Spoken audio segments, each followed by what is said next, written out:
বৃহত্তৰ গুৱাহাটী হিন্দু সন্মিলনৰ উদ্যোগত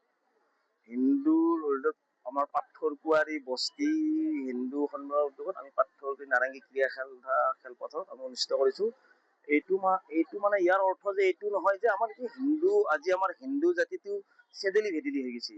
আজি ইয়াত আমি সকলো জাতি জনগোষ্ঠী নিৰ্বিশেষে একত্ৰিতৰ কাৰণে আমি গুৱাহাটী মহানগৰীৰ সকলো ঠাইতে আমি হিন্দু সন্মিলন অনুষ্ঠিত কৰিছোঁ। বৃহত্তৰ হিন্দুৰ উদ্যোগত মানে ইয়াত মানে কোনো চৰকাৰী বা কোনো নাই, অকল হিন্দুৰ উদ্যোগতে আমি অনুষ্ঠিত কৰিছোঁ।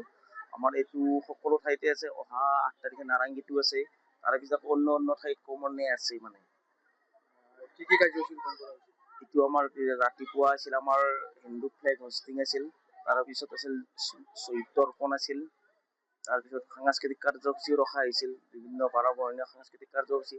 তাৰ মাজতে আমাৰ যিখিনি বৌদ্ধিক ধৰ্মৰ ওপৰত বক্তা ৰখা হৈছিল, আমাৰ বিভিন্ন বক্তা আমি আমন্ত্ৰণ কৰি আনিছিলোঁ হিন্দুত্বৰ ওপৰত কোৱা এনেকৈ হৈছে। আৰু সৰ্বশেষত আমি এটা ভোজনৰ ব্যৱস্থা কৰিছোঁ সকলো ৰাইজৰ কাৰণে।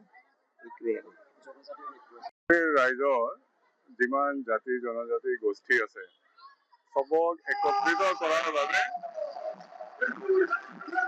সবে যদি মিলি জুলি নকৰে, এটা ষ্টেপ নলয়, তেনেহ'লে দেশৰ উন্নতি নহ'ব। দেশৰ উন্নতিৰ কাৰণে সবক মিলাই আগবঢ়োৱাটো দৰকাৰী। সেই উদ্দেশ্যেৰে আমি হিন্দু সমাজক এক কৰাৰ কাৰণে আজি এই কাৰ্যক্ৰমটো কৰিলোঁ।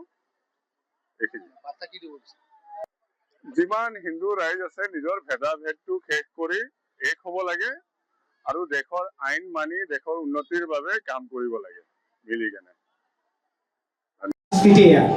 আশা কৰোঁ সকলোৱে গোটেই অনুষ্ঠানটো ভাল পালে। এতিয়া আমাৰ শেষৰ যি কৰ্তব্য, শেষৰ যি আমাৰ সংস্কৃতি